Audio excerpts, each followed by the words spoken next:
नमस्कार. विदेशवारी सोलापुरीमध्ये मी उमाकांत चौंडे आपलं मनपूर्वक स्वागत करतो. इटलीच्या व्हेनिस शहरामध्ये मी आता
माझ्या पाठीमागे जो पूल दिसतोय तो या कॅनलवरचा 4 नंबर मधील सगळ्यात मोठा पूल आहे.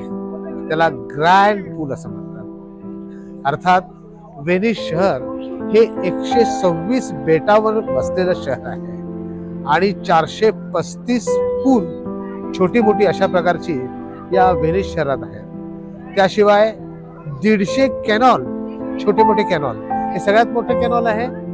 150 अशा प्रकारची छोटी मोठी कॅनॉल या शहरात आहे. याचाच अर्थ पाण्यावर बसलेलं हे शहर आहे. अर्थात आपलं शहर जसं जमिनीवर बसलेलं आहे, त्या ठिकाणी रोड असतात, त्या ठिकाणी आपण 2 व्हीलर चालवतो, 4 व्हीलर चालवतो, इतर गाड्या चालवतो, रिक्षा चालवतो, टमटम चालवतो. तशाच प्रकारे इथं काही चालवलं जात नाही.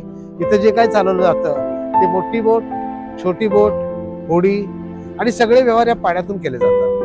या ठिकाणी टॅक्सी किंवा बस, रिक्षा वगैरे देखील नाहीत. या ठिकाणी आहेत रिक्षा, आहेत टॅक्सी, पण होडीच्या रूपानं. एका ठिकाणाहून दुसऱ्या ठिकाणी जायचं असेल तर आपल्याला पाण्यातूनच जावं लागतं.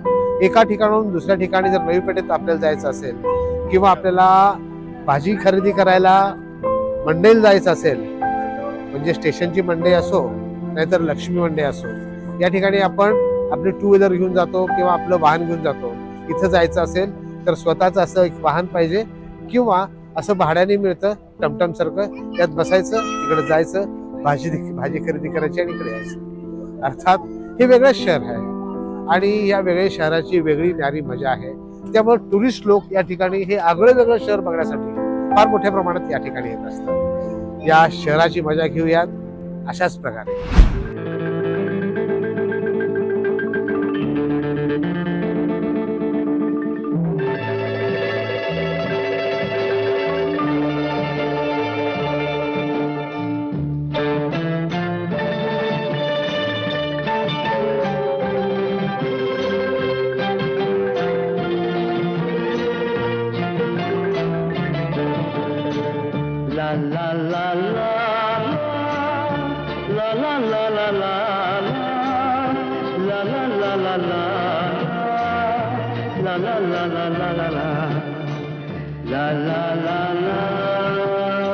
तर मित्रांनो, महानायक अमिताभ बच्चन आणि झीनत अमान यांच्यावर चित्रित केलेलं हे गाणं, त्याची झलक पाहूया.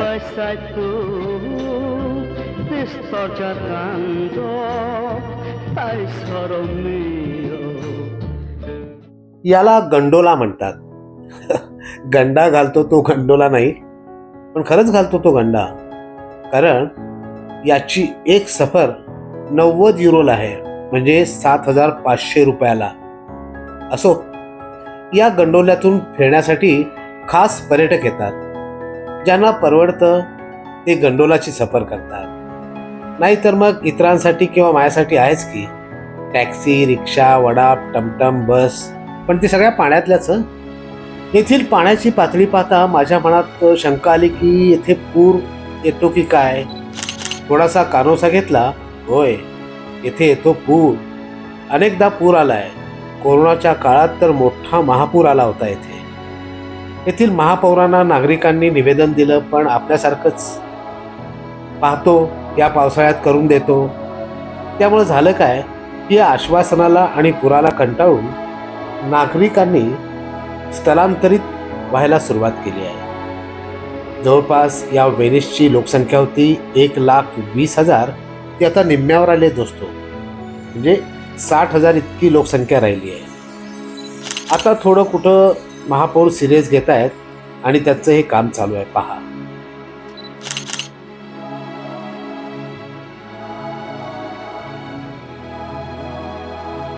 पण त्याहीपेक्षा मला असं वाटतं की हे शहर पर्यटकांनी नेहमीच फुल्ल असतं. त्यांना राहायला जागा कमी पडते तेव्हा हॉटेल टाईप घरे करून येथील नागरिक पैसे कमवतात. त्यामुळे ते स्थलांतरित झाले असतील असा माझा आपला अंदाज बरं का. आपण जसं घरातून बाहेर पडताना आपली 2 व्हीलर किंवा 4 व्हीलर काढतो ना, तसंच ही आपली बोट काढतायत. पहा कशी काढतायत ती बोट. इथे अनेक बस स्टॉप आणि बसही आहेत. पण या बसमधून तुम्हाला कुठेही जायचं असेल तर थोडासा विचार करावा लागतोय. होय, कारण खूप पैसे मोजावे लागतात या ठिकाणी तिकीट काढायला. होय, तुम्हाला एका ठिकाणाहून दुसऱ्या ठिकाणी जायचं असेल तर तब्बल 800 रुपये लागतात, म्हणजे 9.5 युरो. जर तुम्हाला खूप ठिकाणी फिरायचं असेल दिवसभर तर तुम्ही एका दिवसाचा पास काढू शकता. याची किंमत 30 युरो आहे, म्हणजे 2,800 रुपये लागतात. मग एका दिवसात तुम्ही कुठेही जा, कसेही राहा, कुठेही फिरा, 24 तास फिरू शकता. बाबा रे, पाण्यातील वाहतूक खूपच महाग आहे बाबा.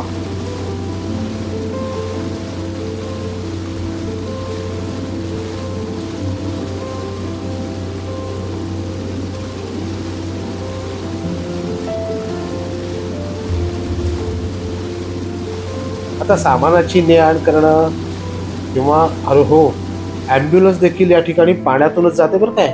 हो,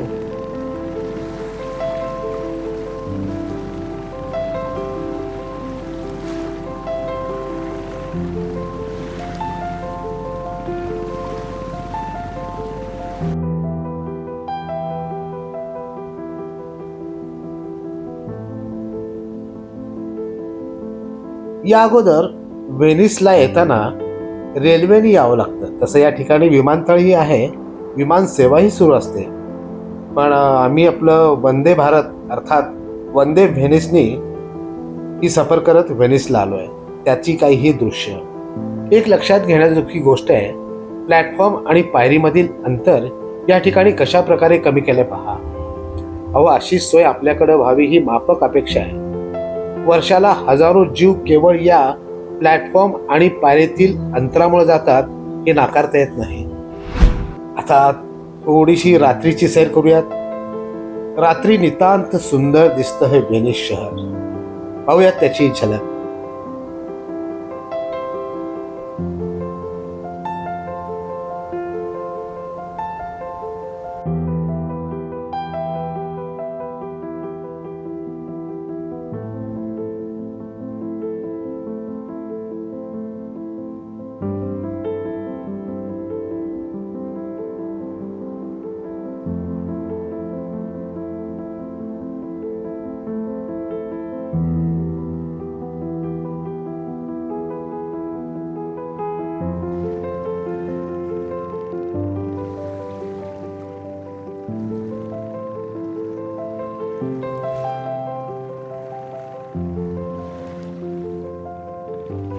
असो, आता आपण जुळे सोलापूरला जाऊयात. म्हणजेच व्हेनिसची 2 जुळे सोलापूर आहेत, म्हणजे 2 जुळे शहर आहेत, मुरानो आणि बुरानो. ते आपण पुढच्या भागात पाहणार आहोत. तोपर्यंत पाहत रहा द न्यूज प्लस, बातम्या प्लस बरंच काही.